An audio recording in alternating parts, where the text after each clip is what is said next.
Good morning. It's Tuesday morning, and you know what day it is, so you know what time it is. It's time for another edition of the Kitchings Table. Good morning to everyone. I'm your host, Earl Kitchings, here on the Kitchings Table. Joining me is my co-host, Ronleen Kennedy. Good morning, Ronleen. Good morning. How are we doing today? We're doing very awesome today. That's good to hear. You can How catch about us every. I'm doing great. I'm doing great. Thank you. You can you? catch us every Tuesday morning here on WB ISLP 106.9 FM. Awesome Radio. That's what they're known as, Awesome Radio. You can also check us out on YouTube, Facebook, Roku, and GPAC 23. So today, Ronleen, something came across my interest that I thought might be of some value to our viewers and listeners, because there's not a lot of information or news shared about this particular topic that we're going to be talking about today, but it is a grave issue here in this country simply because the people we're going to be talking about, they are producers, they're business people, and they are at risk and possibly not only could lose their business, but lose their land. And that is the key thing right now, losing the land, because the land, along with the business that's on the land, is so very valuable to them. And I'm talking about Black farming in America, something that has been going on for a very long time. But it just seems that the individuals who are in this particular industry of farming, who are Black, do not get the fair opportunities or the fair considerations that others get in this multi-billion-dollar industry. So I wanted to bring some attention to this because these men and women and families have been doing this since the 1800s. And to put a light on it, to talk about it from the standpoint of where they've come from, where they're headed, because the government and state governments are in a mode of really taking or not protecting, however you want to look at it, these lands that these farmers live on. However, we don't hear about such things being done to farmers who don't look like these Black farmers. And, I know people probably get a little weary of this color factor in America, but that's what America is. It's a lot of color factors that involve so many things. And if things were just done, as I like to say, if you just treat people with some decency, you wouldn't have all these issues. But when you want the whole pie and the cake, it doesn't really bode well for anyone other than those who seek to be the gluttons of prosperity in America. So today, in 2023, there are about 45,000 Black farmers in America of the 3.4 million farmers. And that comes from the United States Department of Agriculture, that number. That constitutes about 1.4%. 1.4% of the nation's 3.4 million farmers. 45,000 of them are Black. However, it wasn't always like this. Things have changed over time. In 1910, just to give a little history, Black people own nearly 16 million acres of American farmland, 16 million acres. But by the 1990s, they had lost 90% of that land, compared with 2% of the land their white counterparts owned during that same time period. 90% versus 2%. And one of the things that I like to share with people is when we talk in percentages, the numbers don't always line up like we think, because 90% of 100 is 90. 2% of a million 2% of a million is 20,000. So, when they give percentages, it sounds larger, or sometimes it can sound like it's larger or bigger, but it just depends on what we're basing it on. And when we talk about the fact that Black farmers are slowly being pushed out of a business, when they're slowly being basically surrounded and isolated so that their properties, their lands can basically be taken from them. And I'll share a little bit more about the taking part as we go on in the show. It shows just how valuable land is in America. Real estate, property, land are very, very valuable commodities. And when you start losing that, we start, losing an edge. Now, Ronnie, have you ever heard the phrase 40 acres and a mule? Yes, grew up with it. Do you know where that came from? I do now. And at first, I was always wondering where did that come from. But yes, the information that we have was because of General Williams. How do you say his last? Tecumseh. Tecumseh. Okay, Sherman's. Yep. Special General Sherman. Yep. Mm-hmm. Number 15 is the source of a famous 40 acres and a mule promise. Mm-hmm. So it was a promise that was given. And I guess it stemmed from the war. The Civil War. The Civil War. Mm-hmm. Right. That was vetoed and never happened. We're still waiting on the 40 acres and the mule. I don't need the mule now, but I surely would not be upset if the 40 acres were given. And when this promise, and so many promises by the government back in the 1800s between Black Americans and Native Americans, so many promises were broken that I can tell you something today, and if you don't have it in writing, I don't remember saying that. Did I promise you 40 acres and a mule? I did. When did I say it? So when General Sherman, who marched, as they said, through Georgia, burning up everything and seizing everything, he said that he would redistribute this land to Black Americans. I'm going to give you 40 acres and a mule.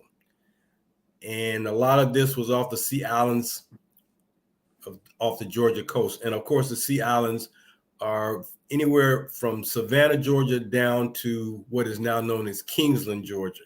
So that area on the coastline.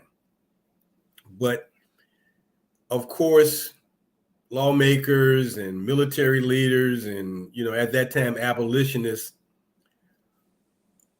they did not want, they wanted it to happen. But then again, the folks who are fighting for the Confederacy had a different idea.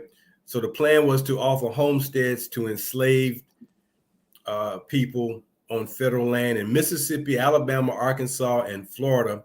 And all of this was vetoed. It was put there, but it was vetoed by the predecessor, President Lincoln, President Andrew Johnson. He vetoed whatever Sherman had told everyone. He vetoed it and said no. So, we hear about this story about this man named Sherrod Bryant, who lived back in Tennessee back in the 1800s. He was born in Tennessee, moved to North Carolina, and he became one of the richest. Let me back up. He was born in North Carolina and moved to Tennessee. I'm sorry. He was born in North Carolina in the late 1700s and moved to Tennessee. And he had amassed this huge farm, 700 acres. Imagine that, 700 acres. And they say he had more land than Andrew Jackson had. And Andrew Jackson was the man back in the day in Tennessee. That's where Andrew Jackson started from. His nickname was Old Hickory for those of you who don't know it. And Mr. Sherrod Bryant had all this land. And, you know, as they say, it slowly disappeared. He died in 1854. They said he was a very wealthy man because he had 700 acres of land. So this left. And by the time we got to 1910, black farming in Tennessee had peaked. 11,000 farmers, 28% of Tennessee's total farming base. And the state's population of blacks was only 21%. So farming was doing real well in Tennessee. It was doing very well. But as we say, government has other plans. And in 1999, the United States Department of Agriculture settled a class action suit with the black farmers. And although they wanted it to seem like it was a colorblind program, they did not totally help the black farmers. And one of the things they cite was, on an average, it took 3 times as long for the USDA to process loan applications for black farmers than it did white farmers. And that also affected, spilled over into the Office of Civil Rights. So you're trying to get a loan to buy land or to improve your farm. So you apply for this loan, and months on end go by and you haven't heard anything and you're wondering what's going on. Or they just deny your application, whereas other farmers in that same area were not denied. So this was what was going on and has been going on for black farmers in this country for decades now. And it's becoming even more of a problem in 2023. Even more of a problem. So we talk about the insecurity of food in black communities. We talk about food deserts in black communities. There are no grocery stores. And I find it ironic, Ronleen, that while there are not many grocery stores in black communities, I find it ironic that there are a lot of Family Dollar and Dollar General stores in black communities. And the reason why I bring up the grocery stores is because we talk about the health of people. And when you have opportunities to buy fresh fruits and vegetables, to have quality food products, in addition to the fruits and vegetables, quality fruits and vegetables, not stuff that is, been sitting on the shelves or sitting on trucks for weeks and then it gets to the store. I'm talking about getting to the store very quickly. It also spills over into the meat industry, the quality of meat, the cuts of meat, the types of meat that are non-quality affect the food security and the health of black people. And this food insecurity happens at 3 times the rate that it does happen for non-African Americans, non-black people, white people. And the black community continues to face social, economic, and environmental changes in their communities, which has something to do with the food insecurity, obesity, high blood pressure, you name it, and it all relates to the health. So, it's a domino effect. One thing leads to another, which leads to another, which leads to another. And if you didn't know any better, you would say it's a systematic means to minimize people who are black, who live in these communities. Like I said, you can find multiple grocery stores in other communities, but when you go to black communities, you may have to ride 2-3 miles, 4 miles before you get to another grocery store. But I don't have to ride far to find a Dollar General or a Family Dollar store, because when you see one, And it's interesting. If you see a Family Dollar, I guarantee you within less than a mile, sometimes right across the street, and I know this for facts because in my communities, they are that close in proximity. If you see one, you're going to see the other one, if not across the street, within a quarter of a mile, no more than a half a mile of each other. But most times they're almost directly in correlation to one another. And that's an interesting dynamic to think about. No grocery stores. I got food deserts, but you don't mind, keeping me filled up with the things that are in a Dollar General or a Family Dollar store in number. And it makes me think about when I was growing up, I used to observe how many liquor stores in proximity to one another were in the community where I grew up. And, here in Jacksonville, the liquor store that was prevalent was called Jack's, Jax, Jack's Liquors. And in the Black community, I tell you, within a 5-mile radius, I remember counting about 6 to 7 Jack's liquor stores. That's a lot of liquor stores in that short radius of space.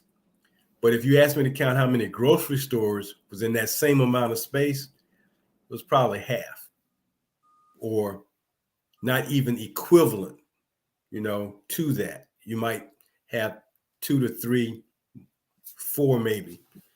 I got 7 liquor stores and 4 grocery stores. What's wrong with that picture? I don't know if you ever paid any attention to that. Yes, I always was looking at that very thing when I was young, and it was because, I used to have to walk to the grocery store or to the nearest store to purchase meat. So there was a meat store in my area, and down the street from there, there was a Pantry Pride. And Yes. and remember, Pantry Pride was next to uh, what was that? You can save. Oh, okay. Well, I maybe was it a Big Star? There was a Big Star once upon a Okay. time, but I remember at least uh, the Pantry Pride that was close to my house where I grew up. Next to the Pantry Pride, there was a Pick and Save, and the Pick and Save is the forerunner to, I don't know, Walmart, Target. I don't know. More like Target. Well, Target. Okay. yeah, that super center. They're super centers now. Oh So yeah, yeah. they're The Super Center Pick and Saves were like Targets, but they had smaller ones and then they had large ones. But I remember right there off of Limturn and Edgewood, there was the Pantry Pride and the Pick and Save okay. And so the part of Lem Turner that I was speaking of is where the theater used to be and Kmart. on that end. I got you. And right. Yeah. And I believe I don't remember if it wasn't Pantry Pride, I don't know what that store was, but that was our first grocery store for that particular area. And then Mm-hmm. further up where you were talking about, they family came a Winn Dixie. Right. Eventually. Uh-huh. And so when the Winn Dixie got there, it was like, oh, I remember my parents were thinking, they were praising the Lord that they now had more than one grocery store to go to.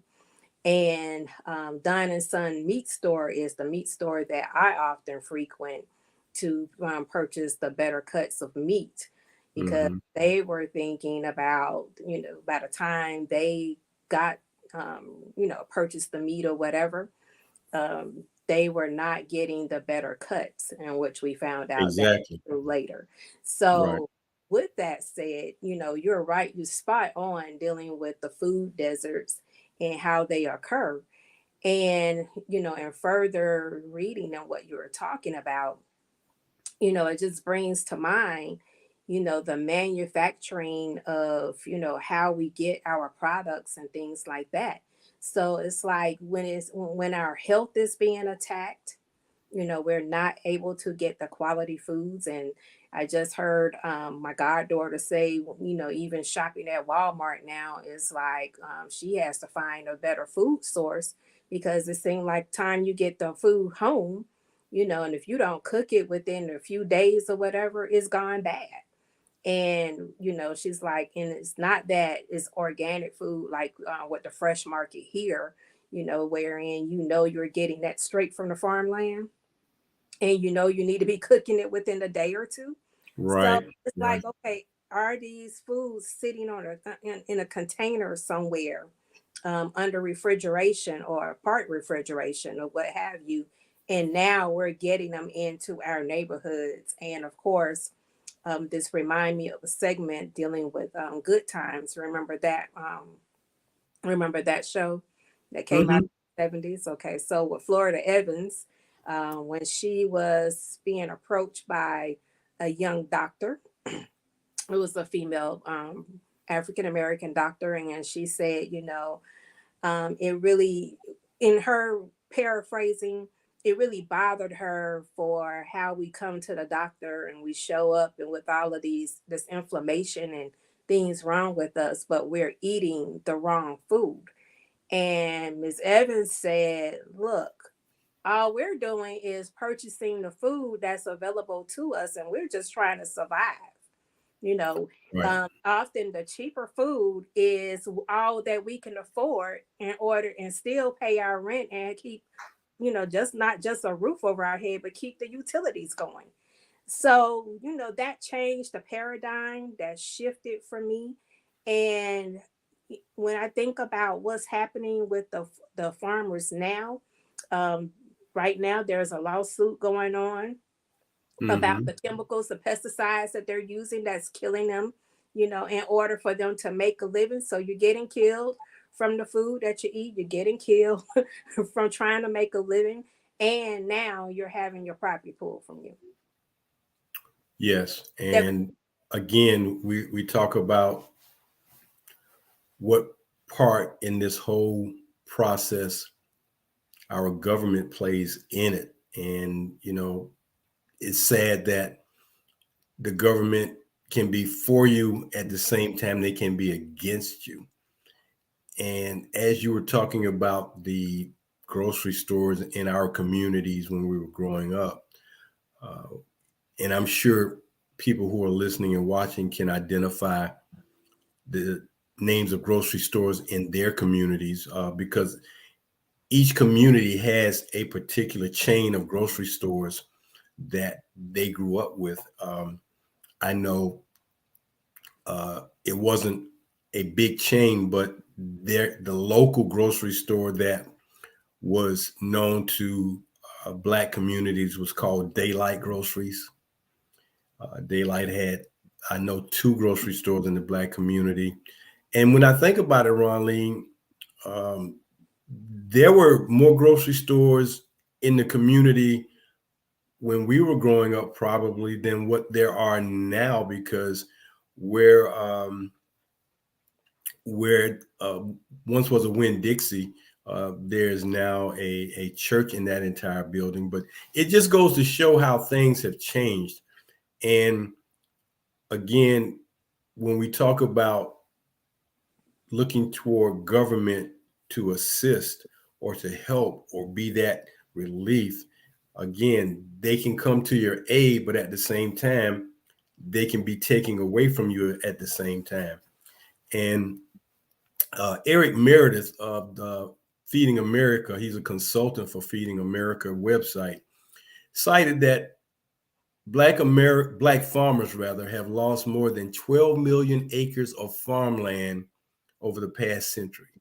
12 million acres. And he cites that because of systemic racism, biased government policy, inequitable social and business practices. These are the reasons why they don't have this land anymore. And to take it one step further, there's a gentleman by the name of John Boyd, who is the president of the National Black Farmers Association. He, has been fighting and continues to fight for Black farmers throughout this country.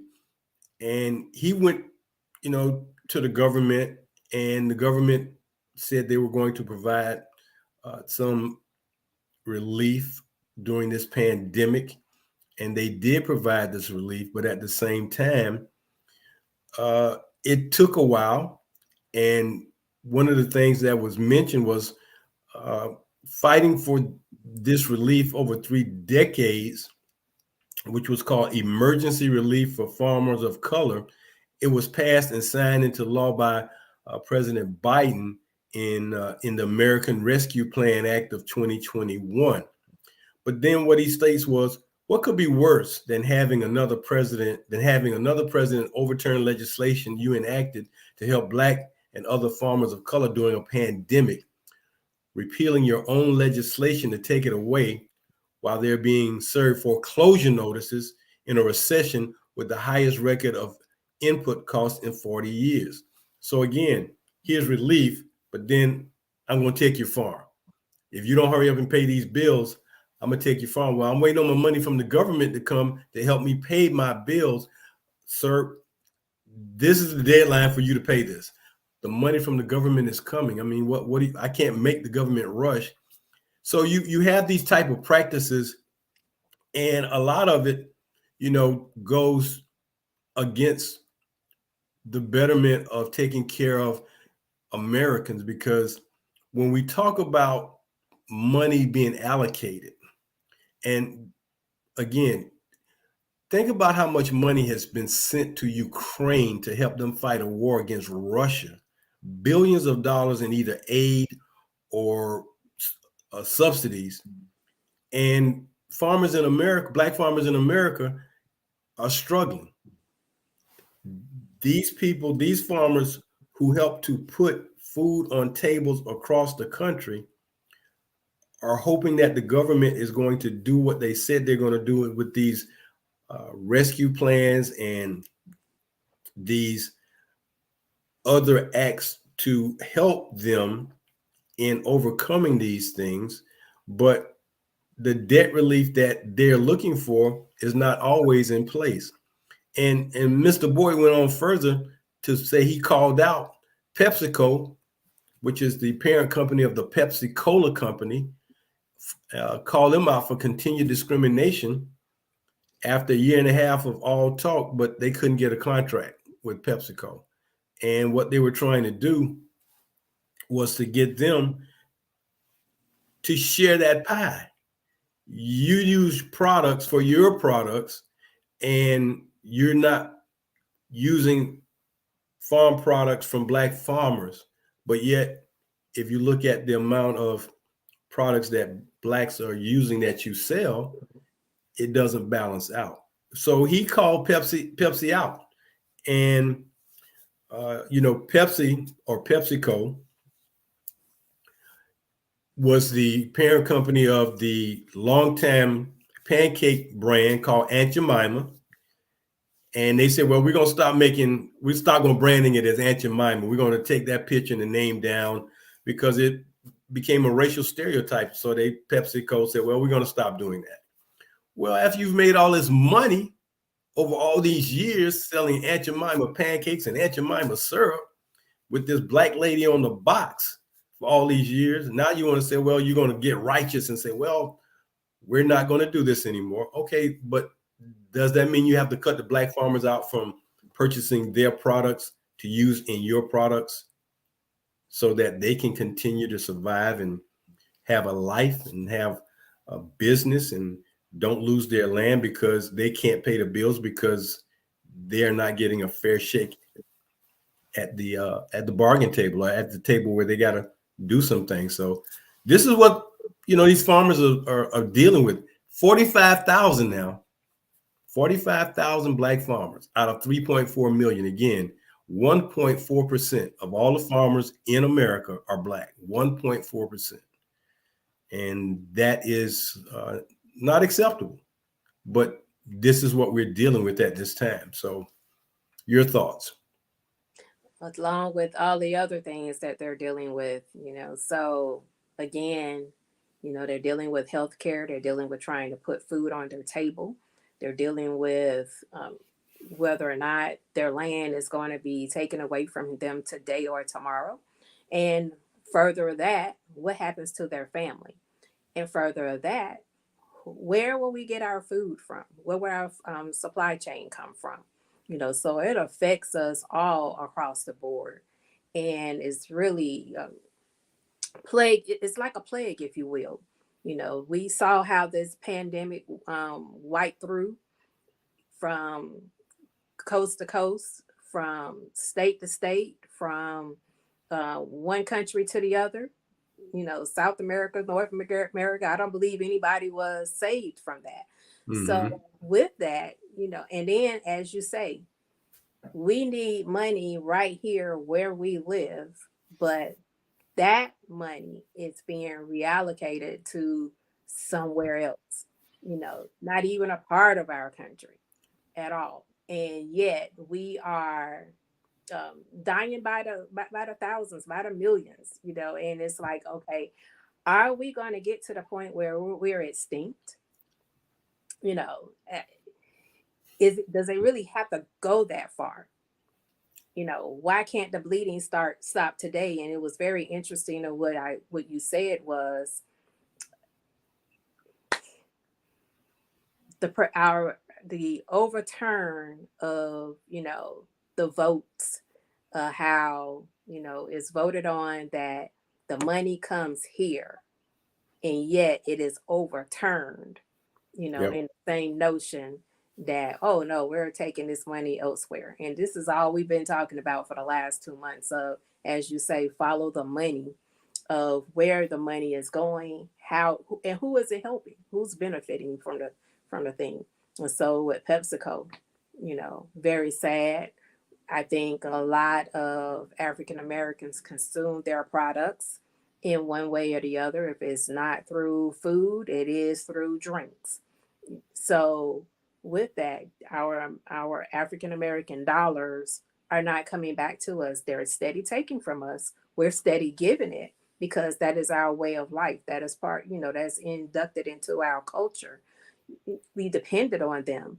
So why can't we depend on them now to step up to the plate to make sure that we're able to provide for our families, provide the better health care, provide the better food products for our families? I was just listening today of how we're supposed to have certain the amount of servings of fruits and vegetables in our diet every day. Well, if you go to a Family Dollar, if you go to a Dollar General, you're not going to find that. You're going to find, I mean, maybe canned goods or whatever, but we all know that canned goods are not good for you. We need fresh fruit and vegetables. And the only way to find that is through your produce or your grocery store. Right. Well, you're listening and watching the Kitchings Table here on WBISLP 106.9 FM, Awesome Radio. This is the Kitchings Table. I'm your host, Earl Kitchings, along with Ron Lee Kennedy. And our topic today is Black farming in America. We're talking about the plight of the Black farmers in America and what they're struggling to go through right now here in 2023. They only constitute about 1.4% of all farmers. There are 3.4 million farmers in America. And Black farmers only constitute 1.4% or 45,000 of that 3.4 million. And, one of the things I've shared in some past shows is, and I want everyone to think about this. Have you ever gone to the grocery store, other than when there's inclement weather, hurricane or tornado? Have you ever gone to the grocery store and the shelves were not stocked? Have you ever gone to the grocery store? And I'm not talking about over the last year or two. I'm talking about since you were a child.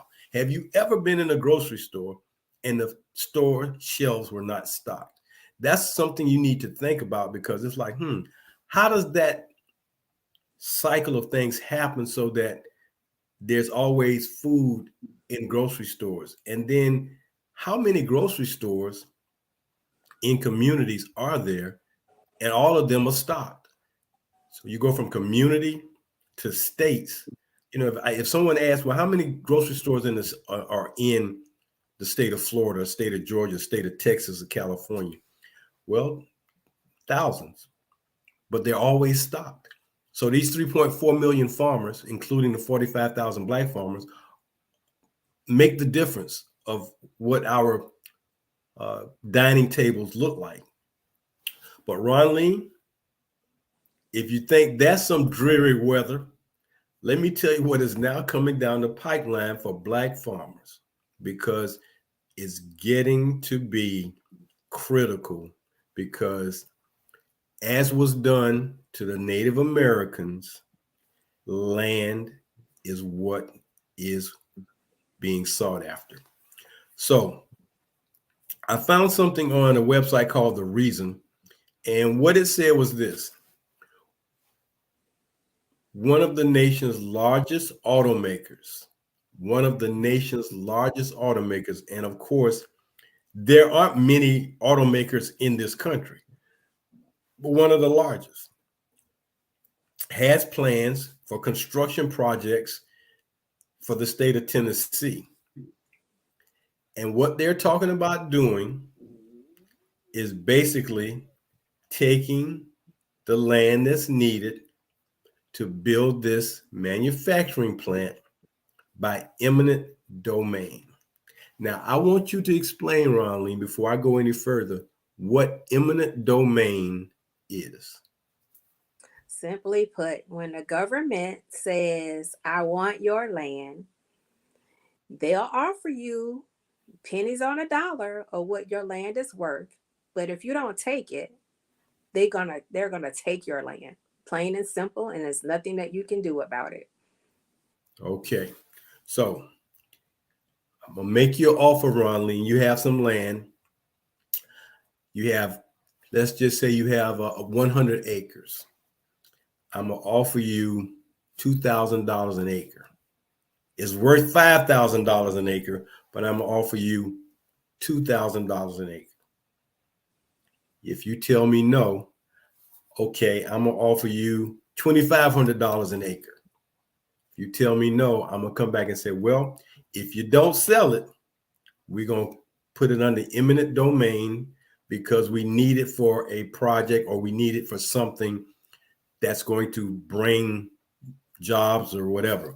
So the Ford Motor Company in September of 2021 announced they wanted to build an electrical vehicle plant in Tennessee.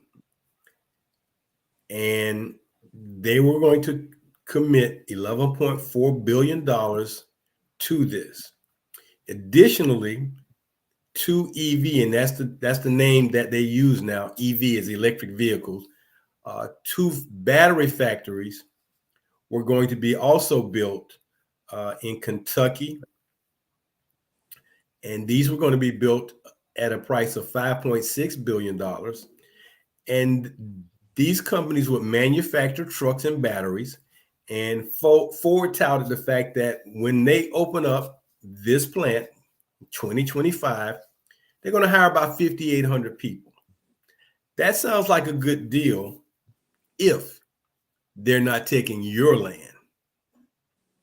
However, here's what it went on to say.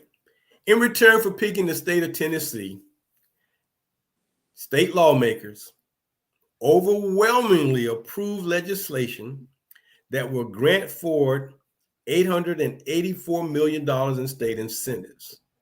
That includes a $500 million grant from the budget, $385 million for site preparation, $200 million for road improvements, and $138.2 million for infrastructure and demolition services.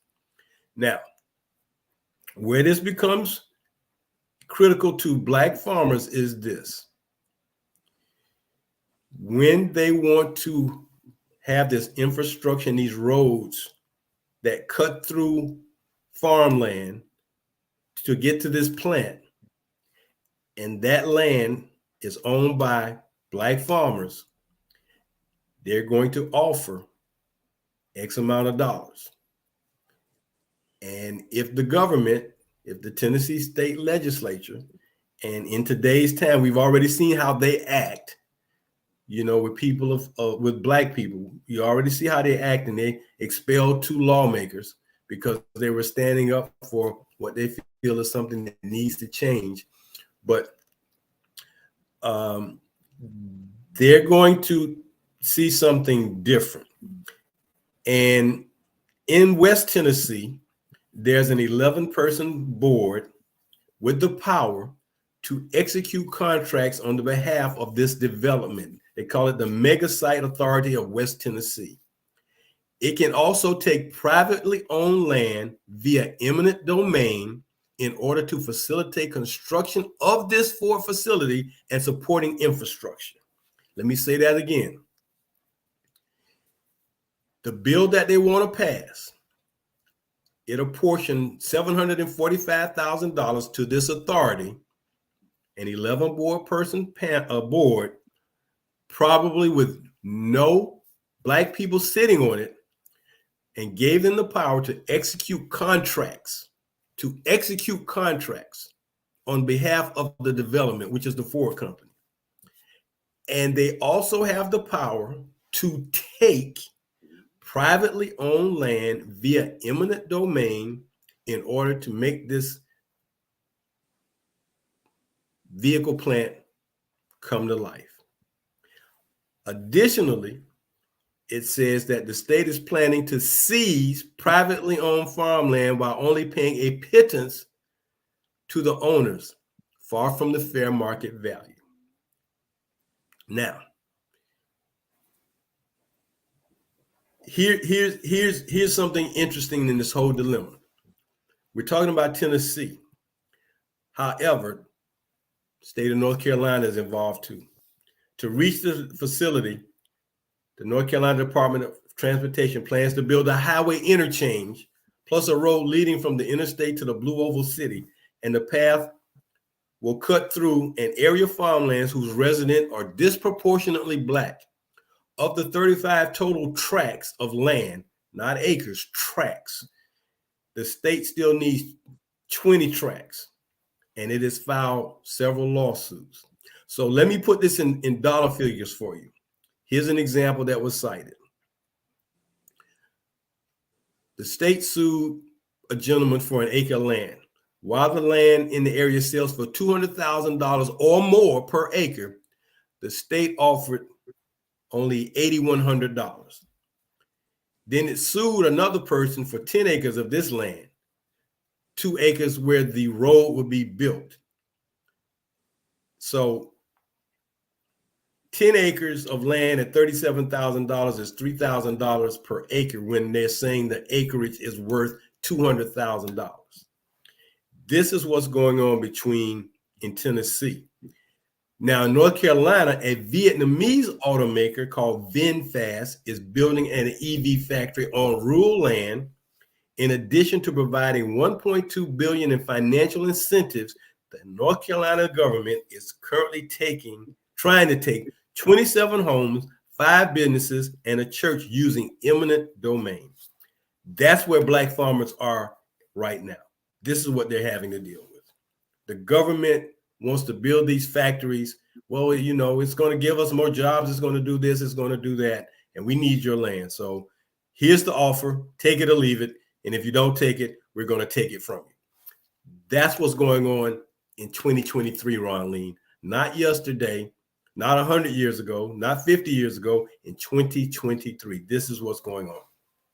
Yes, and then it further said, it's not bad enough when the state decides to give hundreds of millions of dollars in taxpayer money to companies that's worth billions.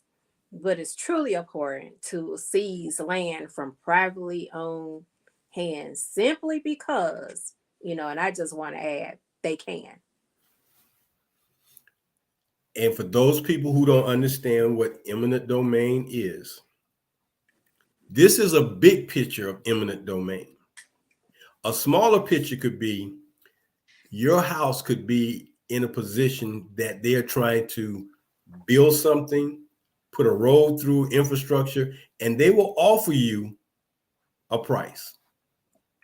If you say no, if you don't take the offer, the final offer, let me put it that way, because as we know with buying a house and buying a car, these two things are negotiable. We don't have too many other things that we can negotiate on. You can't go to the grocery store and negotiate the price of the groceries. You can't go somewhere else and negotiate the prices of some sporting goods. You can't go somewhere and negotiate the price of books. But houses and cars are negotiable items. If they need your property to build something infrastructure wise or facility wise, and you don't take that final offer, like it says in the article, it's a pittance.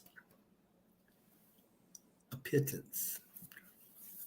Then what they're going to do is they'll just take it, give you nothing, tell you got to move. And if you don't, they'll just, bulldoze your property and, keep it moving. Shame on you. So this is what Black farmers in Tennessee and North Carolina are facing in 2023. You got the two states wanting to build a roadway between the two states to get materials to these plants to build these factories. And now you've got a Vietnamese, check this out, a Vietnamese automaker. Did America fight in the Vietnam War back in the 60s? So 60 years later, this Vietnamese automaker comes to the United States and wants to build an EV factory on the property that a Black American who fought in the Vietnam War has, because they want to build a plant on it. And if you don't take it, we're going to take it from you. That's where we are in this day and time. They said 27 homes, 5 businesses, and a church. They'll take it all using eminent domain so they can build this VinFast electric vehicle factory on rural land in North Carolina. That's what's going on. And this is the plight of Black farmers in today's time. We don't hear about them doing it in other places. It's almost like systematically, they know where the Black farmers are, and they direct these companies to this particular part of the state where you can build these factories and we can get the land dirt cheap and offer you all these incentives. I mean, if you're going to take my land, at least give me fair price, because you're going to make the money back. But that's not the way this works. And that's where we are in 2023 with Black farming. So that's what we wanted to bring to our listeners and viewers. Black farming in America is at critical stages. It could be going away very, very quickly and very soon. Ronleen? I'm with you on that. There was a song that had been with me since I was a child, and it was by the Shy-Lights. There will never be any peace until God is seated at the conference table. Mm-hmm. And I think with all of the things that we have discussed over the last, since this year has started and before, we are needing to have a seat at the conference table to really let people know exactly where we are. And we're supposed to be a civilized community, a civilized nation. And I'm not seeing anything civilized about that when it comes down to the things that is happening that's dealing with our supply chain, that's dealing with our food of the supply chain and the healthcare and the money. Nothing is fair about all of that. So I'm glad you brought this to light, and it is my hope that people be very vigilant about what they're doing, how they're looking at money, how they're looking, who is it hurting for them to make money and things like that. So thank you, Earl. Oh, thank you. And as always, here on the Kitchings Table, we always want to bring information or knowledge or wisdom or all three to you, our viewers and listeners, because we feel it's important. So today we were talking about Black farming here on Awesome Radio, WBISLP 106.9 FM. And we just want to thank you for joining us. And as always, on Tuesday mornings at 10 a.m., it's the Kitchings Table with your host. I'm Earl Kitchings along with Ronleen Kennedy. And we are so thankful for the staff and management of Awesome Radio for allowing us an opportunity to bring you something that'll make you think and know that you can be enlightened. Until next Tuesday, Ronleen, thank you for being with us. To all of you out there, we say thank you. And as always, as we close, do something good for somebody else today. Until next Tuesday, I'm Earl Kitchings for Ronleen Kennedy saying so long. Take care.